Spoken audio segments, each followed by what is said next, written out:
জয় হিন্দ। তো ডিফেন্সের চাকরির জন্য যারা মাধ্যমিক পরীক্ষা দিয়েছো, যারা এইচএস পরীক্ষা দিয়েছো, যারা বিশেষ করে বারবার ভাবছো যারা ডিফেন্সে জব করবে, যেমন ইন্ডিয়ান আর্মি বলো, বিএসএফ, সিআরপিএফ, এসএসবি, আইটিবিপি, তাদের জন্য বলছি বিশেষ করে। তোমরা ভাবছো কি যে একাডেমিতে ভর্তি হলেই চাকরি হয়ে যাবে? আজকের যে ভিডিওটা হবে, যারা ক্লাস মাধ্যমিকের পরীক্ষা দিয়েছো, যে বিভিন্ন একাডেমিতে তোমরা ভর্তি হচ্ছ, যে ভাবছো যে ভর্তি হলে যে চাকরি হয়ে যাবে, এটা কিন্তু বিষয় নয়। তো আজকে আমাদের মধ্যে স্টুডেন্ট উপস্থিত আছে। কোথা থেকে এসছে ওরা আমাদের মধ্যে, আজকের আমাদের এখানে হোস্টেল ভিজিট করেছে এবং অ্যাডমিশনও নিয়েছে। বারবার আমি কিছু কথা তোমাদেরকে বলেছিলাম যে আমাদের এখানে তোমরা আসো, প্রথমে এসে দেখো, দেখার পর যদি ভালো লাগে তাহলে কিন্তু অ্যাডমিশন নেবে। বা চাইলে তোমরা এখানে ট্রায়াল ক্লাস বা তোমার ডেমো ক্লাস তোমরা এখানে থেকেও দেখতে পারো, যে অ্যাটলিস্ট তোমরা 24 ঘন্টা 48 ঘন্টা তোমরা তারপরেও তোমরা অ্যাডমিশন নিতে পারো, বারবার বলেছিলাম। তো আজকের আমাদের মধ্যে ভাই উপস্থিত আছে। প্রথমে জেনে নিই ওরা কোথা থেকে এসছে, আগে ওদের পরিচয় নিয়ে নিই। তো ভাই, তোমার নাম কি বলো? এসকে মেহফুজ আলী। বাড়ি কোথা থেকে, তোমার বাড়ি? আমি বীরভূম জেলার মরোলি থানা থেকে এসেছি। আমাদের খবর তুমি কোথা থেকে পেয়েছো? আমি ভিডিও থেকে পেয়েছি। আমার আচ্ছা। ভিডিও অনেক ভালো লেগেছে। আমি স্কুল দেখলাম, আমাকে অনেক ভালো লাগলো। আচ্ছা। তাই আমি এখানে এডমিশন হলাম। আচ্ছা, তুমি মেহফুজ আলী, তুমি আমাকে এটা বলো যে এর আগে কি কোনো একাডেমি তুমি দেখেছো, বা আমাদের একাডেমি তোমার কেন ভালো লাগলো? অন্য একাডেমিতে সেই স্যারগুলো বলে পড়াশোনা ভালো, এখানে চাকরি দেওয়া হয় না, কিন্তু এখানে পরিশ্রম করতে হবে। কিন্তু স্যাররা গার্জেনদেরকে এটাই দেখায় যে 11 এর রেজাল্টটা দেখায়, 12 এর রেজাল্টটা দেখায় না। ছেলে আচ্ছা। 20% মার্কস নিয়ে আসে, তারপরে যে ইলেভেনটা তারা হল ম্যানেজ করে নাম্বারটা বেশি বেরোলে গার্জেনদেরকে দেখায়, গার্জেন ভাবে সেই স্কুল ভালো, সেই স্কুলে ভর্তি দিয়ে স্যার, সেই গার্জেন আশা দিয়ে ভর্তি করে, কিন্তু স্যাররা কোনো সাফল্য দেয় না, তাদের কোনো ফল দেয় না। গার্জেন থেকে এটাকে দেখাচ্ছে যে এখানে আমার ছেলে এত দুর্বল হয়ে আসছে, এত ভালো হয়ে যাচ্ছে, কিন্তু আসলে সেই ছেলে দুর্বলই থাকছে, অতটা ভালো হচ্ছে না। আচ্ছা, তার মানে এই যে পয়েন্টটা ধরেছে, যে যারা ভিডিও দেখছে বিশেষ করে গার্জেনদেরকে বলবো, দেখুন এ অ্যাকচুয়ালি বলতে চাইছে যে আপনারা যে মাধ্যমিকের পরে যে বাচ্চাকে ভর্তি করছেন, 35%, 30%, 25% কিছু আছে, কিছু মানে এই একাডেমিতে জোচ্চোর আছে, মানে যারা এইভাবে ফ্রড ভাবে ভর্তি করছে বাচ্চাদেরকে। তা অ্যাকচুয়ালি বলতে চাইছে ইলেভেনের ক্লাসটা তারা শো করছে, ইলেভেনের ক্লাসটা স্কুলের হাতে থাকে। ইলেভেনের যে সার্টিফিকেটটা হয় এটা কিন্তু স্কুলের হাতে থাকে। স্কুল কি করে এখান থেকে পার্সেন্টেজ বাড়িয়ে হোক, যে কোনো পরিস্থিতি হল ম্যানেজ করে, যেটা ভাই বললো, ও অ্যাকচুয়ালি এটাই বলতে চাইছে। এরা কি করছে সেটাকে ভিডিও করে সেটা শো করছে। শো করে কি করছে, এখানে বিভিন্ন গার্জেনকে দেখাচ্ছে, দেখিয়ে কি করছে এখানে ভর্তি করাচ্ছে প্রচুর স্টুডেন্টকে, 25,000 30,000 টাকা দিয়ে ভর্তি করছে। আপনারাও সেখানে বিভ্রান্ত হয়ে আপনারা সেই ফাঁদে পা দিয়ে আপনারাও ভর্তি হচ্ছেন। হওয়ার পরে কিন্তু বাচ্চার সময় নষ্ট হচ্ছে, তাই তো? সেখানে পড়াশোনা তারপরে কোনো কিছু ঠিকঠাক হচ্ছে না। স্যার ওখানে একটাই ঠিক করছে, সেই মাঠটাই কমপ্লিট করাবে, গার্জেনদেরকে দেখানোর জন্য সেই মাঠটাই করছে। হ্যাঁ, তারপর সে চাকরির যে প্রিপারেশন, মানে পড়াশোনা পড়াশোনা, সেগুলো অনেক কম। সাকসেস রেট শুধু কি মাধ্যমিকের পার্সেন্টেজ দেখালে হবে, এইচএস এর পার্সেন্ট বা ইলেভেনের পার্সেন্টেজ দেখালে হবে, নাকি চাকরি পেতে হবে? মেন উদ্দেশ্য কোনটা? মেন উদ্দেশ্য হচ্ছে চাকরি।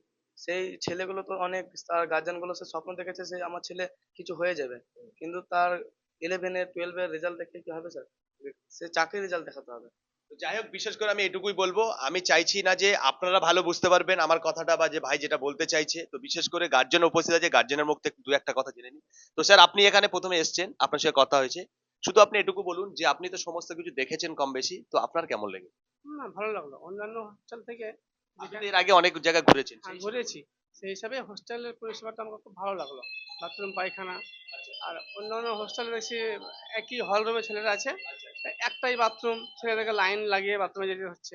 আহ, আর আমার ছেলেকে যারা জিজ্ঞাসা করলাম যে আমি এসে এখানে কষ্ট করব, আমি মেহনত করব চাকরির জন্য, যে সেই চাকরির প্রিপারেশনটা যে পরীক্ষায় প্রশ্নপত্র দিবে সেই ব্যাপারে আমাকে কিছু বোঝাচ্ছে না। তাহলে এখানে আমি খালি এইচএস দিয়ে আবার দিয়ে কি করবো? আমি যেটা আশা করে এসেছি সেটাই তো আমি কিছু পাচ্ছি না। তাহলে কারণে এইসব আমার হোস্টেল পছন্দ নয়।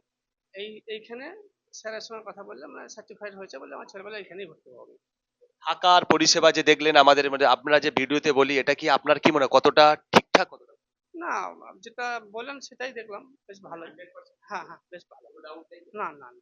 বারবার একটা কথা বলবো, হয়তো অনেকে ভাবছে আমাকে যে স্যার হয়তো ভুলভাল কথা বলে। আমি আবারও বলছি, আমি একজন ন্যাশনাল গোল্ড মেডেলিস্ট। তো অ্যাকচুয়ালি বিগত আমি এখানে এই লাইনে বহু বছর ধরে আছি।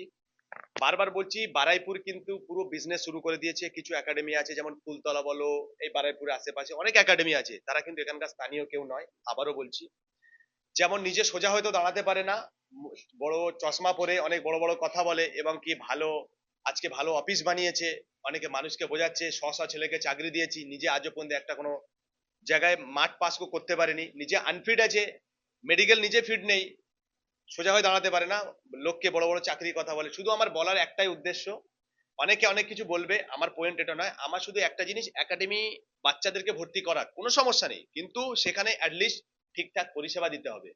যেখানে আমরা কত টাকা অ্যাডমিশন নিয়েছি আপনার ছেলের থেকে, আপনি বলুন। 5,000 টাকা। তো 5,000 টাকা আমরা ভর্তি ফিস নিয়ে করাচ্ছি, আমরা কি এখানে কি কোনো কিছু খারাপ দিয়েছি? 5,000 টাকা না না না। হ্যাঁ, ভালো লাগলো। তো 5,000 টাকা আমি ভর্তি ফিস আমি কমপ্লিট করে দিচ্ছি। তো একটা কথা বুঝতে হবে, সেখানে 25,000 30,000 টাকা অ্যাডমিশন নিচ্ছে, এই টাকাটা কেন, কিসের জন্য আপনারা দিচ্ছেন, বা তারা বা কেন ভর্তি নিচ্ছে? হতেই পারে কোনো প্রবলেম। আপনার বাচ্চা মাসে মাসে একটা টাকা দিচ্ছে, স্পেশাল কোর্স বলছে, এই হয় ওই হয় সেই হয়, আপনি জানেন না, একাডেমিতে ভর্তি করছেন বাচ্চাকে, তো অ্যাটলিস্ট দিনের শেষে কি হচ্ছে, আমাদের বদনাম হচ্ছে। আপনারাও ভাবছেন যে ও স্যারও চিটিং বাজ আছে, স্যারও, তাই তো, হ্যাঁ কি না? তাদের জন্য আমাদেরও বদনাম হচ্ছে। আমরা হচ্ছে বারুইপুরের লোকাল ছেলে, এখানে আমরা অ্যাকচুয়ালি, আমি একজন সায়েন্স স্টুডেন্ট। তো বিষয় করে আমি এই যে ফিল্ডের উপরে দীর্ঘ বছর ধরে আমি রিসার্চ করে আজকের এখানে এসেছি। তো যাদের ভালো লাগবে, যদি মনে হয় এই একাডেমিতে ভর্তি নিতে চাইছো, ভাই কিন্তু মাধ্যমিকের স্টুডেন্ট, যারা মাধ্যমিকে পড়ছো বা 11 বা 12 দিয়ে আসতে চাইছো, মাধ্যমিকের কিন্তু আমাদের ভর্তি প্রায় কমপ্লিটের দিকে। কারণ স্কুল থেকে আমাদের যত স্টুডেন্টকে ভর্তি করব মোটামুটি আমাদের রেডি। মার্চ মাসে আসার চেষ্টা করুন, মার্চের আজকের প্রায় 18 তারিখ হয়ে গেছে। তো বারবার একটা কথা বলবো, যারা ভর্তি হতে চাইছো মার্চের মধ্যেই কন্ট্যাক্ট করো, নাহলে কিন্তু পরে আসলে ভর্তি হতে পারবে না। তো বিশেষ করে একটাই কথা বলবো, যদি ভর্তি হতে চাও অবশ্যই আমাদের ভিডিও স্ক্রিন নাম্বারে কন্ট্যাক্ট করো। আর বাকি যদি কোনো ডাউট থাকে ক্লিয়ার করতে, আমার অফিসে এসে ভিজিট করো, আমার অফিসে আসবে, এখানে স্টাফ আছে, আমি আছি, যদি কারো ডাউট থাকে আমি ক্লিয়ার করে দেবো। আর যারা কিন্তু এই বারুইপুরে যে জিনিসগুলো চলছে আজকের, বারবার আমাকে ফোন করে শুনছি, স্যার আপনাদের ওখানে তো অনেক একাডেমি আছে। হ্যাঁ, যেখানে বিজনেস হবে সেখানে তো একাডেমি, মানুষ তো পয়সা ইনকাম করবে, আপনারা বুঝতে পারছেন। আপনারা যদি ভুলভাল বুঝে দিয়ে ছেলেকে ভর্তি করেন, সে দায়টা কিন্তু আপনাদের। আপনাদের পয়সা আজকের কোথাও গরু গরু বেচে, ছাগল বেচে, কোনো রকমে কষ্ট করে আপনি বাচ্চাকে ভর্তি করছেন। শুধু সেখানে সার্টিফিকেট দেখালে হবে না, এইচএস পাস করালে হবে না, বা 11-এ 70-80% নাম্বার নিয়ে কোনো লাভ হবে না। আপনি 30% নাম্বার দিন, কিন্তু চাকরির রেটটা কোথায়? চাকরি দিতে হবে ছেলেদেরকে। চাকরি না পেলে কোনো লাভ নেই। আপনার পড়াশোনা, আপনি স্টার পেলেন, স্টারের কোনো দাম নেই, আপনি লেটার পেয়েছেন কোনো দাম নেই, কিন্তু আপনাকে চাকরি পেতে হবে, এটুকু বারবার বলবো। যদি কেউ আমার সঙ্গে চ্যালেঞ্জ করতে চায় অন দা, আমি একদম পুরো রাজি আছি। এখানে বসুক, কোনো গার্জেন বলুক, বা যারা আজকে যারা ভুলভাল ভাবে কাজ করছে, আমি রাজি আছি, যে কোনো মুহূর্তে আপনারা বলবেন, আমি আপনাদের সঙ্গে বসে, যদি বাচ্চাকে, আপনার বাচ্চাকে আনুন, যদি মনে হয় একটা টাইমের ভিতরে 1 বছর 2 বছর, আমি গ্যারান্টি দিচ্ছি বাচ্চাকে আমি অ্যাটলিস্ট সাকসেসের রাস্তা পর্যন্ত আমি নিয়ে যাব। দেখো, চাকরি দেওয়ার কেউ নই আমি, চাকরি আমি দেবো না, চাকরি দেবে সরকার। যেই চাকরির যে যতটুকু মানে ক্রাইটেরিয়া আছে, যে আপনার যে সঠিক যে ডিফেন্সের ট্রেনিং বলো, যে মাঠ 1600 মিটার বলো, 5 কিলোমিটার, সেই মাঠের যে প্রস্তুতি, কোনো বাচ্চা ফেল করবে না, তার গ্যারান্টি আমি লিখে দেবো, স্ট্যাম্প পেপারে লিখে দেবো। কোনো বাচ্চা রিটেনের জন্য যতটুকু প্রিপারেশন দরকার, আমার টিচার বলো, আমার সাপোর্ট বলো, মক টেস্ট বলো, সমস্ত কিছু দিয়ে দেবো। এরপরে যদি কারো ডাউট থাকে আবারও আমার সামনে এসে ক্লিয়ার করতে পারে। এখানে থাকার যে খাওয়ার সিস্টেম আছে সমস্ত কিছু দেখুন আপনারা, দেখার পরে যারা ভর্তি হয়েছে আপনারা ভর্তি হন। আমাদের একবার অ্যাটলিস্ট, আপনারা সব জায়গায় ভর্তি করুন, আমার কোনো সমস্যা নেই, অ্যাটলিস্ট যারা যারা ভর্তি হতে চাইছেন আর যারা এই সমস্যাগুলো ফেস করছেন, আমাদের একাডেমিতে একবার ঘুরে যান। ভর্তি আপনি করবেন কি না করবেন সেটা আপনার ব্যক্তিগত ব্যাপার, অ্যাটলিস্ট একবার ঘুরে যান, ঘুরে যাওয়ার পরে কিন্তু আপনি ভর্তিটা করাবেন। যদি কারোর ভিডিও ভালো লাগে সবার মধ্যে শেয়ার করে দাও। আবার দেখা হচ্ছে নেক্সট ভিডিওতে। জয়।